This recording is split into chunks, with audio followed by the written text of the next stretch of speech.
Selamat sore teman-teman.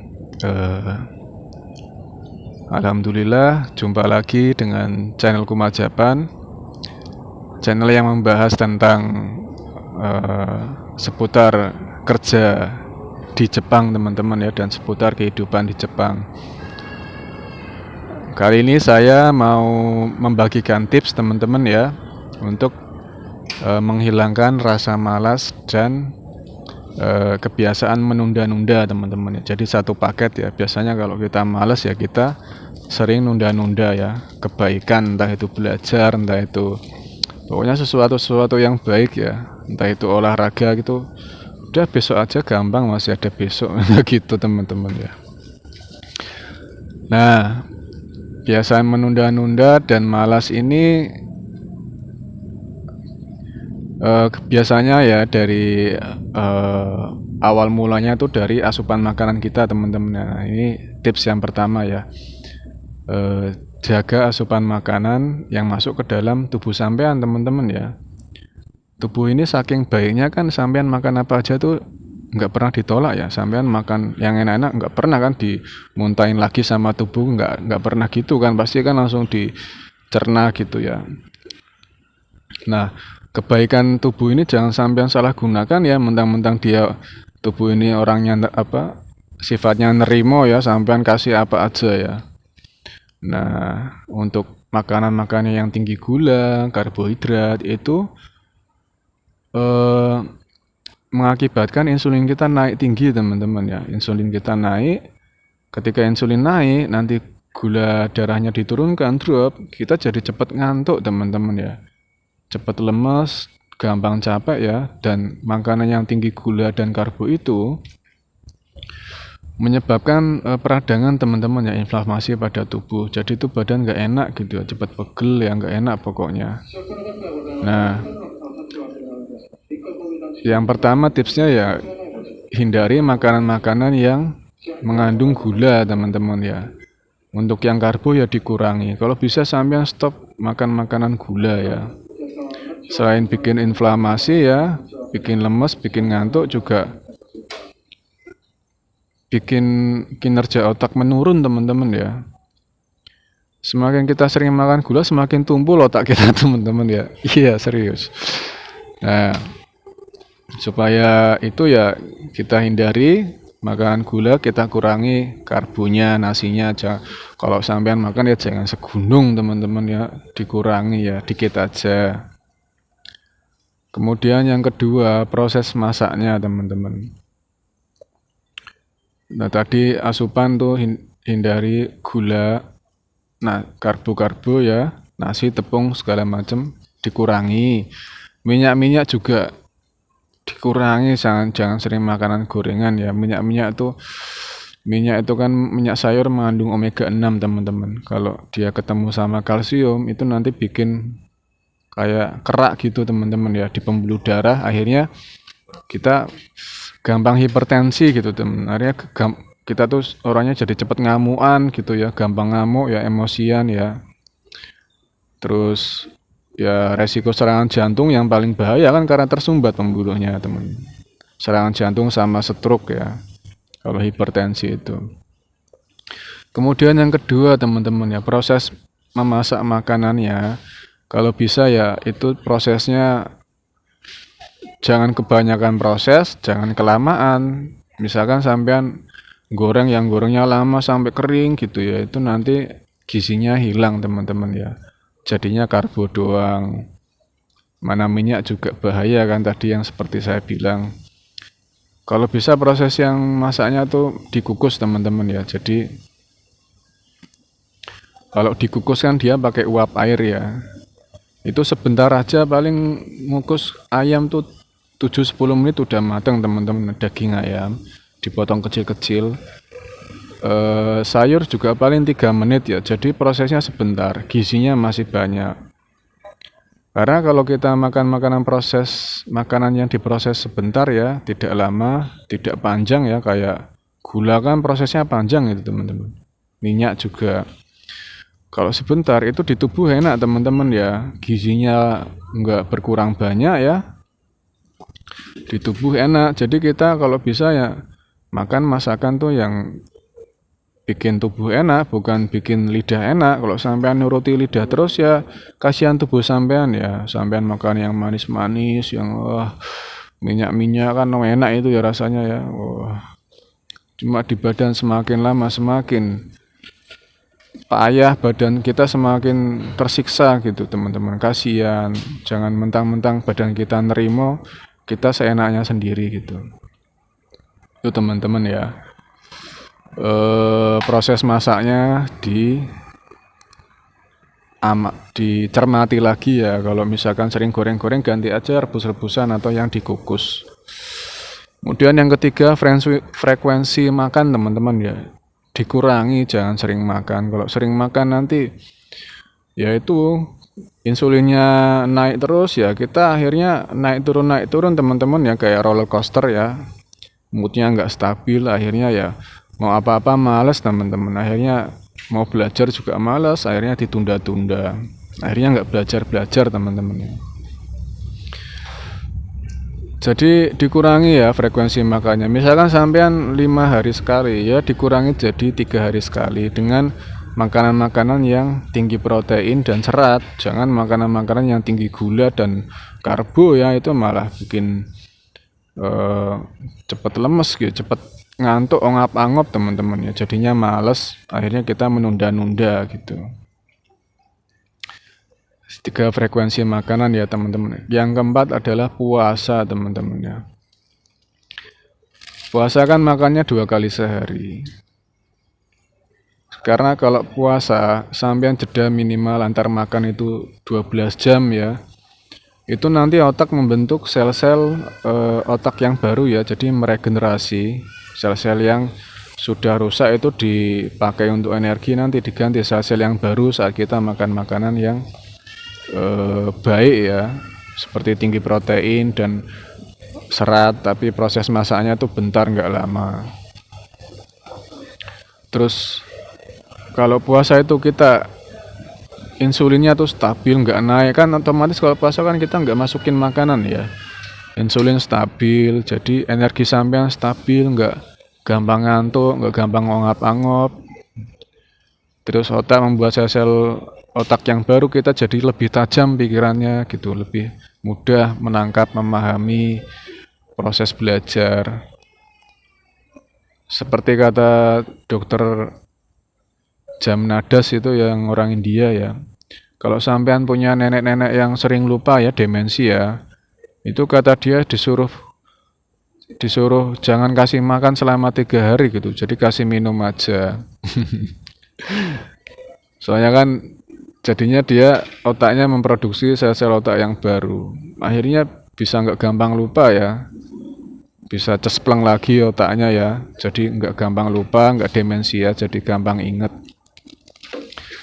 Jadi ada juga water fasting, terserah sampean mau puasa Senin Kemis, puasa Daud atau puasa water fasting, jadi minum doang tapi nggak makan, itu juga bisa. Intinya puasa teman-teman ya. Terus yang kelima, sering aktif gitu teman-teman ya. Kalau tips saya ya, misalkan masih ongap-angop, coba sampean pas belajar ya ongap-angop ya, males, coba sampean sediakan waktu sebentar untuk squat ya. Jadi squat 10-20 kali ya, dengan gerakan yang lambat, jadi pas turunnya 3 ketukan ya, 3-2-1, pas naiknya 1 ketukan ya, nanti kerasa itu teman-teman ya. Jadi sirkulasi darah sampean lancar lagi, sampean melek lagi ya, nggak usah ngopinya kafeinnya kan tinggi, nanti malah kecanduan sampean. Udah fisik aja ya, olahraga, sampean melek lagi, belajar lagi, lanjut lagi gitu ya. Jadi bisa fokus belajar lebih lama ya, sampean puasa otaknya jadi lebih tajam buat mikir ya. Kadar insulin sampean stabil pas puasa, jadi nggak gampang ngantuk ya. Begitu teman-teman ya. Yang kelima, sering olahraga, kalau bisa pagi-pagi ya, mau push up kayak mau, nggak usah di fitness lah, di mana aja. Push up kan nggak harus di tempat fitness, di area mana aja bisa. Kalau di saya pull up di taman kan ada tiang-tiangnya buat pull up, saya pull up di situ. Cuma paling ngaruh ya di kaki squat sampean. Kalau kakinya sampean kuat kan umur sampean panjang. Itu yang kelima ya. Terus yang keenam, selalu bayangkan ya kalau besok itu adalah hari H. Hari H apa sih Mas? Loh, misalkan sampean belajar supaya lulus tes CFT kan, ini kan untuk tema-tema kerja di Jepang ya, sampean kan butuh CFT Basic A2 sama SSW. Nah, saat belajar itu sampean bayangkan besok adalah hari H ujian tes CFT atau tes SSW. Jadinya malam ketika belajar tuh sampean serius gitu. Soalnya pikiran tuh tidak bisa membedakan mana yang realita, mana yang bukan. Loh, sampean kalau mimpi itu kan sampean nggak bisa bedain itu mimpi apa bukan kan. Makanya sampean bayangkan aja besok itu adalah hari ujian atau hari tes, sehingga sampean belajar tuh serius gitu, nggak malas-malasan, nggak ditunda-tunda. Intinya nunda-nunda kan karena kita masih mikir masih ada besok kok, masih sebulan lagi, 2 bulan lagi, akhirnya kita nyantai-nyantai gitu.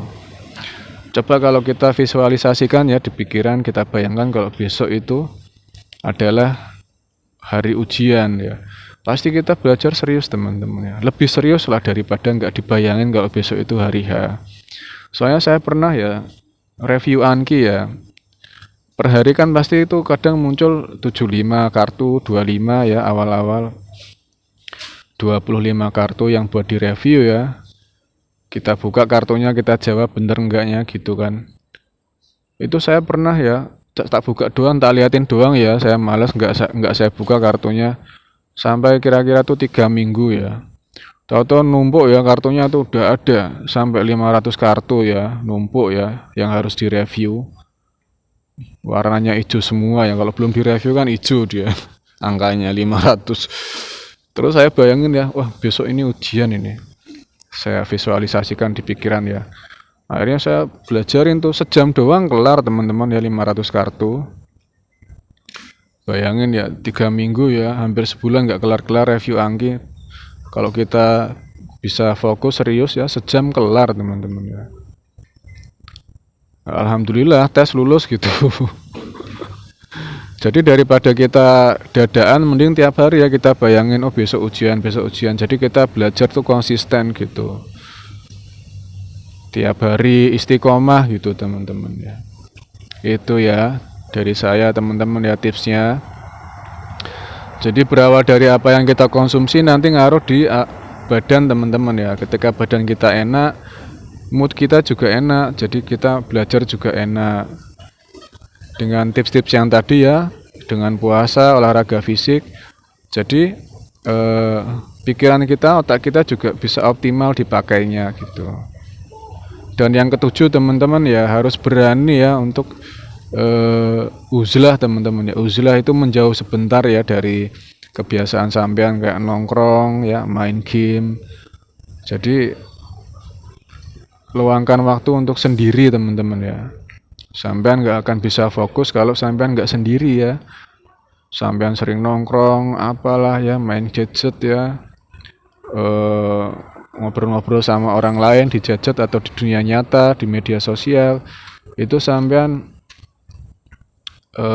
puasa ya. Puasa kan nggak mesti fisik ya, puasa hal-hal yang melalaikan ya, seperti itu ya, seperti nongkrong segala macam, sampean puasa dulu gitu sampai apa yang sampean kehendaki itu terwujud ya.